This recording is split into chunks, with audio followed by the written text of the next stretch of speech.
We may continue now to divert ourselves with dialogue and questions, so that we may relax and surrender and know that as we dialogue on various subjects and as we discourse in that way as friends, bit by bit, all the things that you experienced in this three-part transmission will be more and more deeply sinking in, even as you don't think about them at all. Hello, Bashar. And to you, good day. I just want to thank you so much. One moment. All right. I wanted to thank you so much. I saw you probably a year and a half ago at the quantum physics workshop that you did, and my life has just been a series of miracles and synchronistic events, and it's been so much fun. And well, thank you for creating your life to be that. Thank you.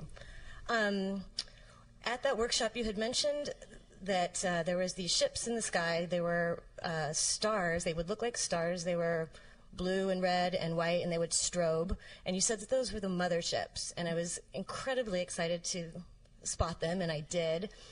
And I see them all the time, and I wanted to ask you if those, other people tell me, like, they're just stars. That's what stars do. They strobe like that. And sometimes that is what they are. Okay. Sometimes, if you are able to pierce into other dimensional frequencies, you can see that there are other things there. It is simply a matter of having discernment to tell the difference. Okay.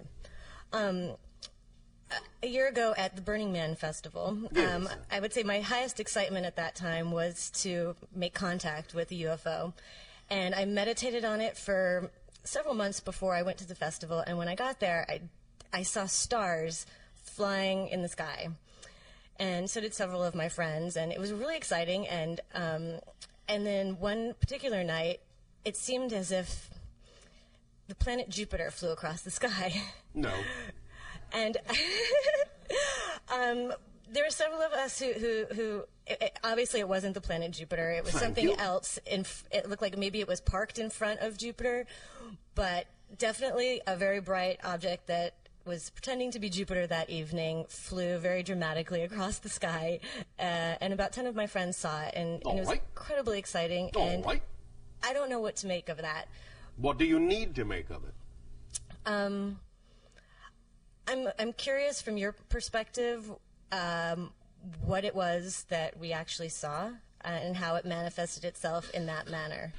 There will always be, in a sense, observations made and observations allowed to test the level of ability that you have as beings to pierce the veil into other dimensional frequencies and see things that otherwise you would not be capable of perceiving. So many of these are simply, in that sense, barometers to allow us to know and others to know what level of frequency you happen to be operating at in that particular scenario, so that we can, in that sense, gauge and understand what different scenarios allow you to do as permission slips to take yourself to different levels, and what, by taking yourself to those different levels, you are capable of perceiving. Okay. For we will know when you can see us, and we will know when you cannot. Interesting. And that will go into a large pool of understanding and knowledge about how ready your species and your planet is for further contact. Okay. All right? Yes. So you can make that of it if you wish. I shall. Thank you. Another question. I have a negative blood type, and I've wanted to ask you this for a while. I've read about it, and I've tried to understand where it comes from. And I'm curious, from your perspective, what if I incarnated into this body at this time, space, reality, with this particular blood type for a particular reason? Of course. You always make these choices. There are always aspects of what you choose to experience as an incarnation that play into the theme that you chose to explore. Again, the question is, what do you make of it? What does it turn your mind to? What does it focus you on? When you create symbols for yourself in your reality, it is usually reflective of some aspect of the theme that you are exploring in this life. For example, the channel's blood type is B positive.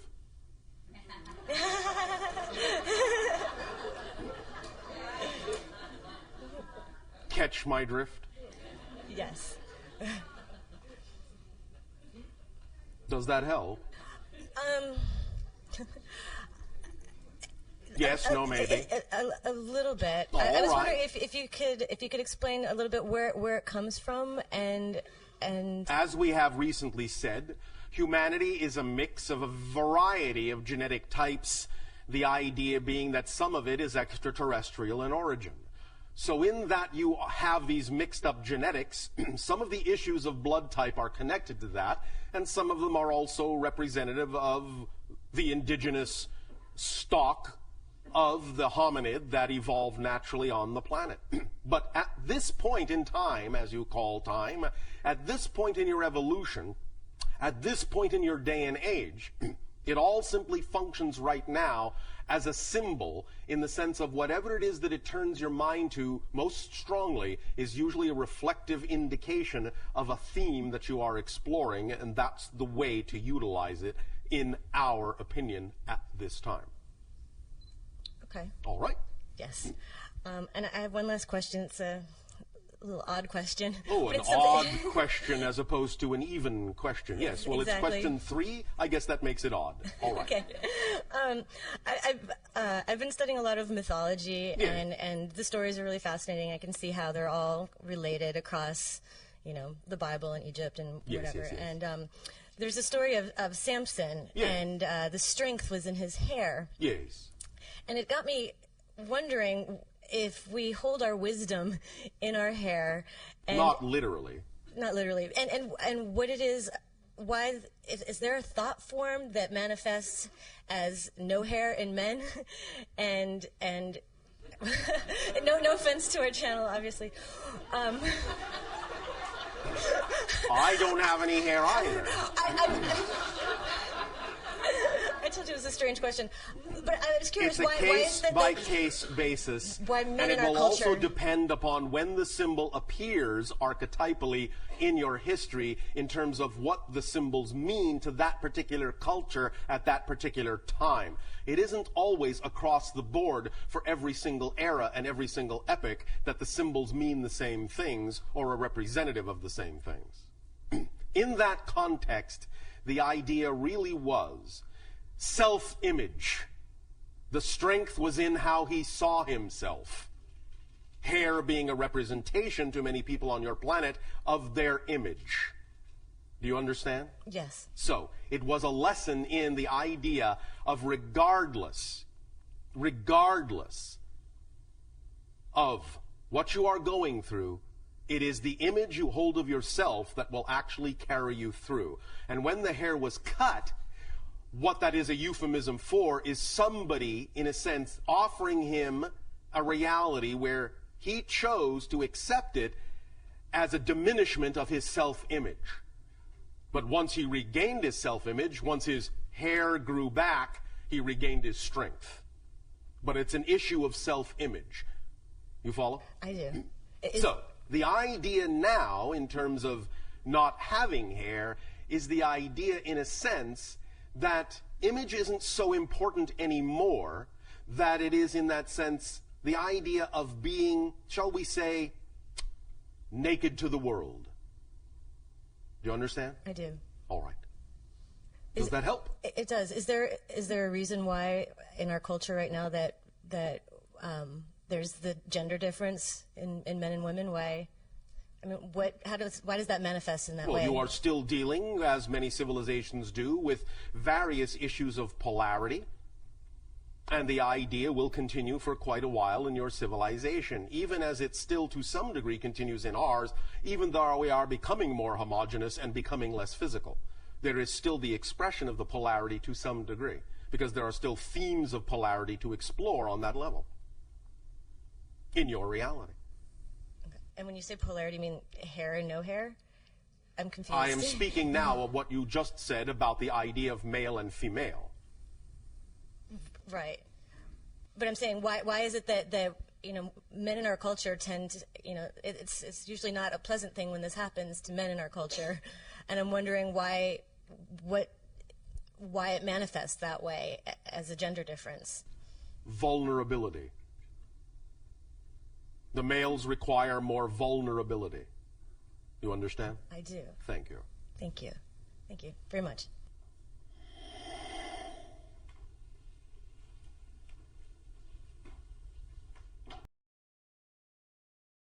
How do you? Good day.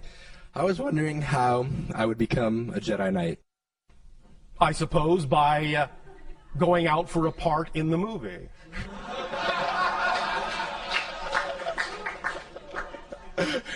What is a Jedi Knight to you? What's Well, your definition of that term? A selfless individual who can feel the life force of other people and beings around it, I guess, of anything, and can When you harness. say selfless, what do you mean?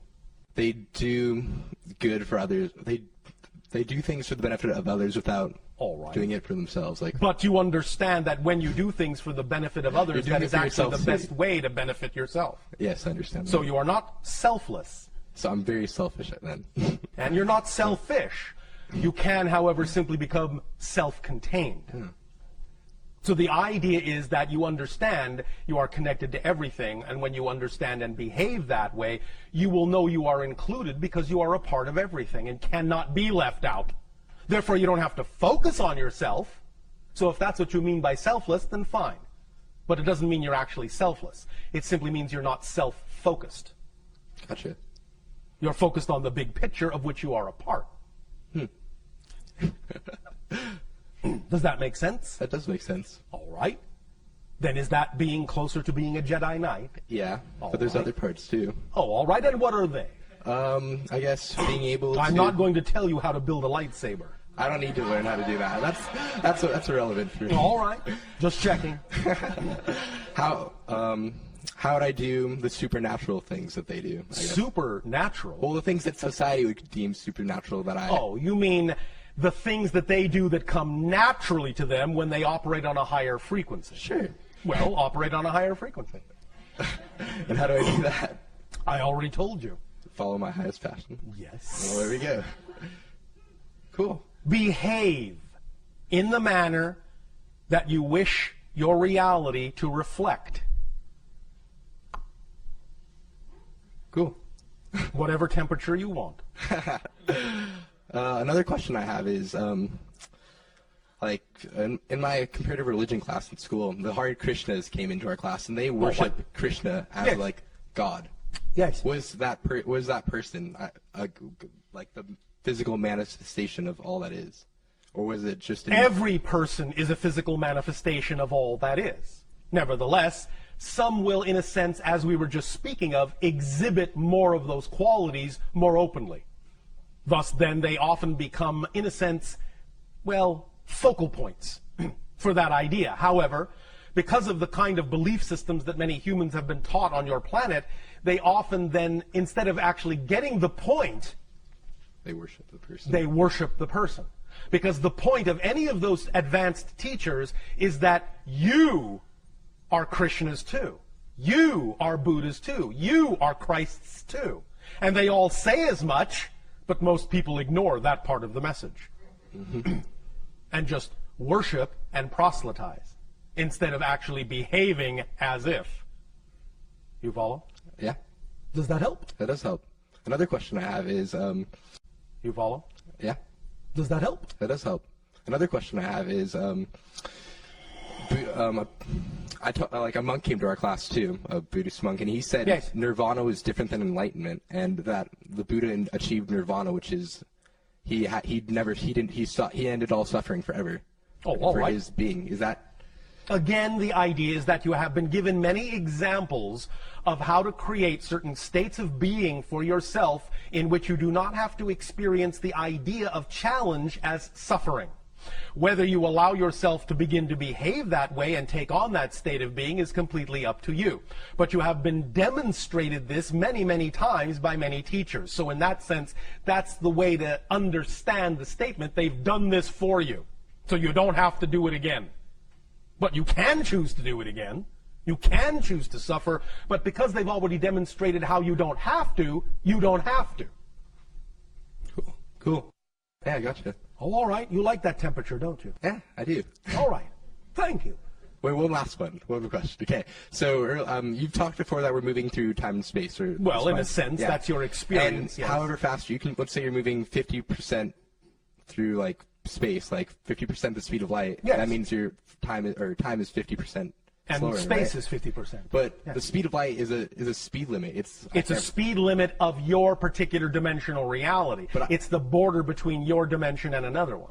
But I can imagine a speed higher than that. And there is. Oh, okay, that makes sense then. It's just that within your dimension, that's the upper limit of your physical reality. It doesn't mean there aren't faster speeds in other realities, in other dimensions. Could I change it in my reality?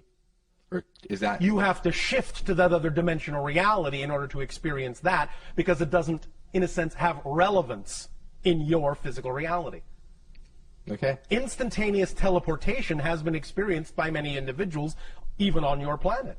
That's shifting to another dimension where this so-called concept of speed has no meaning. You simply are here, then you are there. No traveling in between. That's awesome. So it can be called infinite speed. Make sense? It does. Thank you. Another question from a News for the Soul listener. Oh, all right. You said we make good TV. Yes. How do you see us? Like this. Sometimes like this. Sometimes like this. Can you be more specific about what you mean by that question? Yeah, I guess the question is, how do beings that are outside our planet see us? And well, we have see different our ways behaviors? depending upon the being. Right now, we are simply perceiving your energy patterns. We are seeing you in a holographic kind of format that allows us to connect into what we need to connect into of your collective consciousness in order to download information to you that you have requested. So we're not so much seeing you just physically, per se. We're not really seeing you, in a sense, physically at all. We are seeing you vibrationally as a series of patterns that are interpreted in our consciousness in a variety of holographic conceptual ways, depending upon what is being communicated. Are there beings that have, like on their spaceships, screens where they can see what's going on the planet? Yes. So how are they doing that? Well, again, there are a variety of technologies depending upon the civilization. One civilization that does that has the ability to understand, well, let me back up. We have to some degree explained to you how our spacecraft work, in the sense that it is all about vibrational resonance location.